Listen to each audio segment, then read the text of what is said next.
देश में लोगों को गुमराह करने के लिए बोलते हैं कि नहीं, यहाँ पर घुसपैठिए आ गए, बंगाल में घुसपैठिए भर गए, झारखंड में घुसपैठिए भर गए।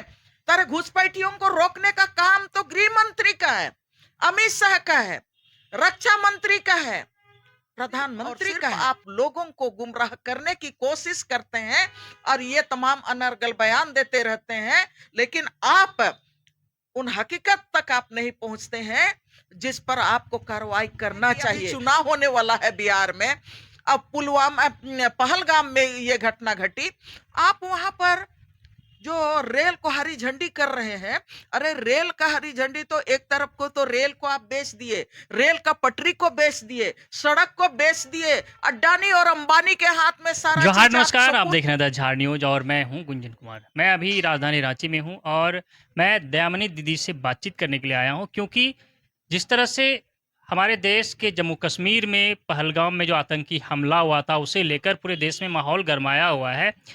लेकिन झारखंड में जो है कुछ अलग ही दिख रहा है। यहाँ अलग अलग दिन जो है उनके समर्थन में, हालांकि होना भी चाहिए, तो बंदी का भी आह्वान किया जा रहा है और राजनीतिक का जो है परिदृश्य कुछ अलग ही दिख रहा है। तो हम दीदी से जानते हैं कि क्योंकि केंद्र में जो है सरकार भारतीय जनता पार्टी की है, तो सुरक्षा व्यवस्था जो है उनके हाथ में है। दीदी क्या कहेंगे? सबसे पहले तो मैं झार न्यूज के जितने भी श्रोता होंगे, दर्शक होंगे, उनको मैं अपना जोहार देती हूँ। जो आपने सवाल किया, आज पूरे देश के लिए सबसे बड़ा गंभीर सवाल है। गंभीर सवाल ये है कि सरकार आपकी है और पूरे देश का सुरक्षा का बागडोर आपके हाथ में है, शासन प्रशासन आपके हाथ में है, तमाम जो एजेंसियां हैं वो आपके हाथ में है। फिर भी आप अपने देश के राज्य के नागरिकों को आप सुरक्षा नहीं दे पा रहे हैं। ये भारतीय जनता पार्टी की जो सरकार है, नरेंद्र मोदी की सरकार है, अमित शाह की सरकार है, इसको लेके पूरे देश के नागरिकों के पास ये गंभीर सवाल है कि आखिर आप अपने नागरिकों का सुरक्षा क्यों नहीं कर पा रहे हैं, क्यों उनको सुरक्षा नहीं दे पा रहे हैं। मैं जो पहलगाम में आतंकी हमले हुए उसका मैं निंदा करती हूँ और जितने भी मृत आत्माएं हैं, जो शहीद हुए, मैं ये मानती हूँ, उनको मैं विनम्र श्रद्धांजलि अर्पित करती हूँ। और ये सवाल आज हर एक व्यक्ति के जेहन में घूम रहा है। और जब भी आप पिछले में सबको याद कर रहे हैं कि ये भारतीय जनता पार्टी की सरकार है, नरेंद्र मोदी बहुत बोलते थे, भारतीय जनता पार्टी दावा करती थी कि नरेंद्र मोदी एक अच्छा पहरेदार है, और ये भी लोग दावा करते थे, भारतीय जनता पार्टी के लोग, कि हमारा पीएम 56 इंच सीना वाला है। लेकिन जब भी देश में जब चुनाव होने का रहता है तो इस प्रकार की घटनाएं लगातार घटती हैं। हमेशा से एक एक इंसिडेंट को आप देखेंगे तो ये इस तरह की घटनाएं घटती हैं। पुलवामा की घटना को भी हम लोग भूल नहीं सकते हैं।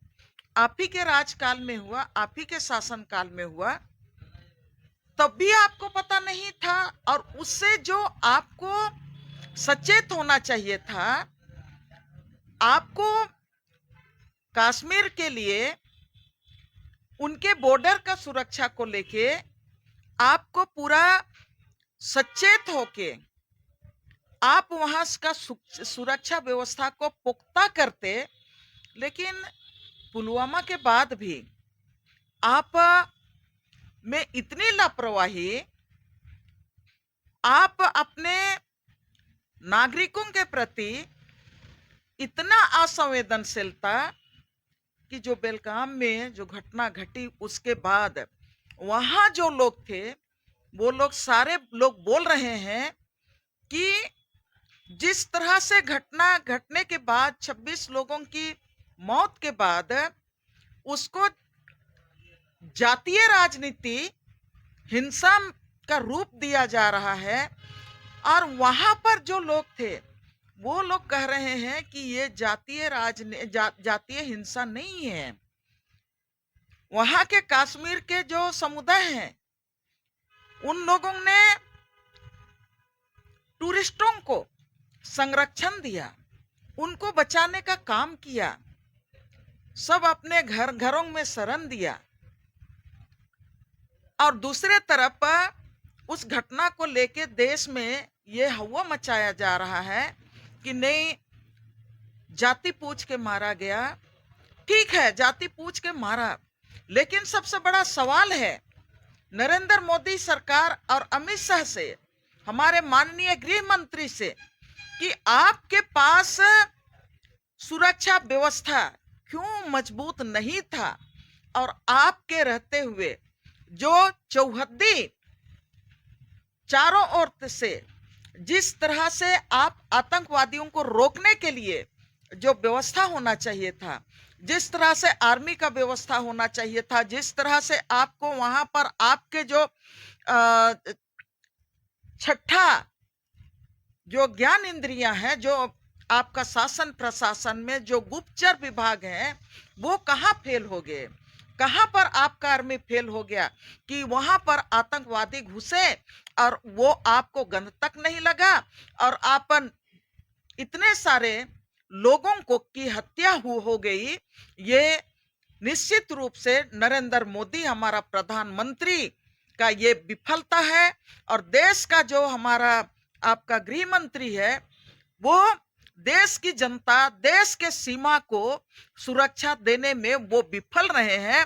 मेरे जैसा आदमी, हमेशा हम लोग बोलते हैं कि मणिपुर आपने जलने दिया, तब भी हम लोग ने कहा कि आपने राष्ट्र के देश के भीतर में मानवाधिकार का रक्षा नहीं कर पा रहे हैं, अपने नागरिकों का संरक्षण नहीं दे पा रहे हैं, आप पद में बैठने के लायक नहीं है, आपको तुरंत इस्तीफा दे देना चाहिए, नरेंद्र मोदी को भी इस्तीफा देना चाहिए। इसलिए मैं ये बात बोल रही हूं कि आप 15वें साल में आप प्रवेश किए हैं, जनता ने आपको चुन के लाई है, लेकिन जिस जनता ने आपको चुन के वहां पर लेके आई है, देश का बागडोर संभाली है, आप उसमें विफल रहे। और आप जो बात कह रहे हैं कि जाति और धर्म के नाम पर, ये जाति और धर्म के नाम पर जहां पर वहां पर इस घटना को जो जातीय राजनीतिक रंग जो दिया जा रहा है, तो मैं इसमें ये कहना चाहूंगी कि आप तो गांव गांव में, घर घर में, समाज समाज में आप जातीय हिंसा और जातीय नफरत की बीज अब बोने का काम कर रहे हैं पूरा देश में। और वही चीज वहां पर भी आप जो घटना हुआ उसको आप उस रूप में देने का काम कर रहे हैं। मैं ये कहना चाहूंगी कि जिस तरह से बफ कानून लेके आया, बफ कानून को लेके जिस तरह से पूरा देश ने सवाल किया, सुप्रीम कोर्ट ने आपको, मतलब आपने जो जिस कानून को बफ कानून में संशोधन बिल लेके आया, और उसमें माननीय सुप्रीम कोर्ट ने आपको कड़ा सवाल किया, और उस कड़ा सवाल का जवाब आपके पास नहीं था, और आपने जिस संशोधन को लाने का काम कर रहे थे, माननीय सुप्रीम कोर्ट ने उसमें अंतरिम आदेश जारी फैसला देते हुए आपके उस बफ कानून पर रोक लगा दिया। तो आप तो तिलमिला रहे हैं, आपका बौखलाहट है कि आप जो चाह रहे थे वो नहीं हो पाया। तो इस बीच में आप बफ कानून के तरफ से एक तरफ से बौखला रहे हैं, और उधर आप देखिए राहुल गांधी पर और सोनिया गांधी पर इतने सालों से जिस तरह से आप कांड को राहुल गांधी और सोनिया गांधी के नाम से हेराल्ड ये प्रकरण को लेके अभी आप उन पर सम्मन जारी कर रहे हैं, आप ईडी उनके दरवाजे पर जा रही है, और इसको लेके इस तमाम मुद्दे को दबाने के लिए। और एक चीज देखिए, जितने भी ईडी और सीबीआई का इस्तेमाल भारतीय जनता पार्टी में 2014 के बाद लाया है, वो पूरे देश के एक एक खिलाफ में एक एक व्यक्ति जो संविधान की बात करता है, एक एक व्यक्ति जो अभिव्यक्ति की स्वतंत्रता की बात करता है, एक एक व्यक्ति जो लोकतंत्र की बात करता है, एक एक व्यक्ति जो मानव अधिकार की रक्षा की बात करता है, वो सामाजिक संगठन हो, जन आंदोलन हो, राजनीतिक पार्टियां हो, सबके विरोध में, सबको खत्म करने के लिए, तोड़ने के लिए ही ये सीबीआई और ईडी का इस्तेमाल अभी तक करते आ रही है। तो अभी भी ये तमाम चीजों में आप कश्मीर में आपका सीबीआई, आपका तमाम इंटेलिजेंस कहां पर थे? आपको इस्तेमाल करना चाहिए। आपका सीबीआई कहां फेल हो गया? आपका जो तमाम और जो एजेंसियां हैं वो कहां फेल हो गए? निश्चित रूप से इसमें प्रधानमंत्री नरेंद्र मोदी अपने देश के नागरिकों को सुरक्षा नहीं दे पा रहे हैं, देश का सुरक्षा, सीमा का सुरक्षा नहीं दे पा रहे हैं। वो बार बार इस कांड को जोड़ते हुए मैं ये भी बात कहना चाहूंगी, वो पूरे देश में लोगों को गुमराह करने के लिए बोलते हैं कि नहीं, यहाँ पर घुसपैठिए आ गए, बंगाल में घुसपैठिए भर गए, झारखंड में घुसपैठिए भर गए। तर घुसपैठियों को रोकने का काम तो गृह मंत्री का है, अमित शाह का है, रक्षा मंत्री का है, प्रधानमंत्री का है कि कौन राज में कौन घुस रहा है, कौन घुसपैठिए घुस रहा है, कौन वहां के लोगों को लूटने वाला घुस रहा है। ये काम आपका है, लेकिन सिर्फ और सिर्फ आप लोगों को गुमराह करने की कोशिश करते हैं और ये तमाम अनर्गल बयान देते रहते हैं, लेकिन आप उन हकीकत तक आप नहीं पहुंचते हैं जिस पर आपको कार्रवाई करना चाहिए। अभी देश में बहुत, मैं सोचती हूँ, सरकार आपकी और आप ही के लोग, भारतीय जनता पार्टी और आरएसएस के लोग पूरे देश में बंदी बुला रहे हैं। आप ये नहीं कह रहे हैं कि आपके समर्थन से, जिससे आपने सरकार को खड़ा किया है, आप उनकी वो सुरक्षा देने में, देश को सुरक्षा देने में विफल है, ये बात आप नहीं कह रहे हैं। आप ये नहीं कह रहे हैं कि प्रधानमंत्री देश को सुरक्षा देने में विफल है। आप बोल रहे हैं कि बंदी बुला रहे हैं, यहाँ बंदी कर रहे हैं, वहां बंदी कर रहे हैं, मांग कर रहे हैं। अरे किनसे मांग कर रहे हैं? सरकार तो आपकी है, कार्रवाई होनी चाहिए। और देश में इस तरह के आतंकवादी, किसी भी राज्य सरकार, किसी भी सरकार के अंदर में ये देश स्वीकार नहीं करता है किसी तरह के आतंकवाद को, किसी भी आतंकवाद के हिंसा को। आज तक हम लोगों ने भी, झारखंड में भी हम लोगों ने किसी भी आतंकवादी संगठन का समर्थन नहीं किया। आतंकवादी आतंकवादी होता है। और हमारा जातीय जो समाज है ना, हमारा जो विविधता में एकता का हमारा समाज है, सबको को अमन अधिकार दिया है। इधर पहलगाम की घटना को लेकर जो है लोग जहां शोक संवेदनाएं व्यक्त कर रहे हैं, तो वहां बिहार में चुनावी दौरा भी चल रहा है। अभी देखे होंगे कि वहां जो है प्रधानमंत्री ट्रेन को हरी झंडी दिखा रहे हैं, कार्यक्रम को संबोधित कर रहे थे। ये मुझको बड़ा, प्रधानमंत्री का जो काम रहता है ना, वो मैं नहीं कह रही हूँ, पूरा दुनिया जानता है, मीडिया वाले जिनमें हिम्मत है वो बोल भी रहे हैं कि कहाँ पर कोई बड़ा घटना होता है तो वो किनका, अडानी का इसमें कि क्या बोलते हैं, गार्डन में जाएगा और शीशा के बाहर से कि हम कितना पर्यावरण का मित्र हैं, पर्यावरण को कितना प्यार देते हैं, बाघ भालू के साथ हमारा क्या संवेदना है। आप संवेदना जताने के लिए जाते हैं।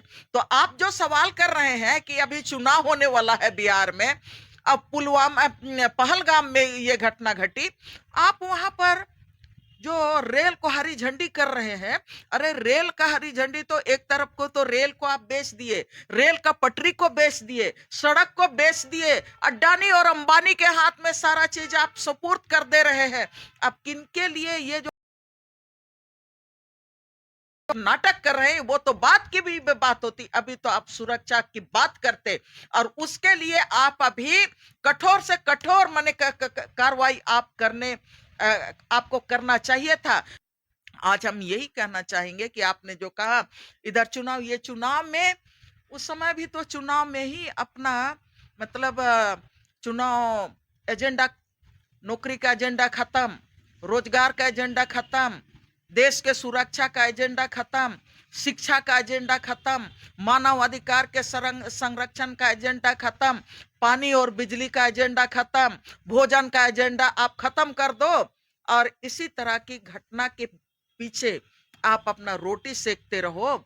ये प्रधानमंत्री नरेंद्र मोदी का, भारतीय जनता पार्टी का ये अपना वोट बैंक बनाने का भी एक नाटक होता है। तो निश्चित रूप से आपको माने यथाशीघ्र आपको इस्तीफा देना चाहिए।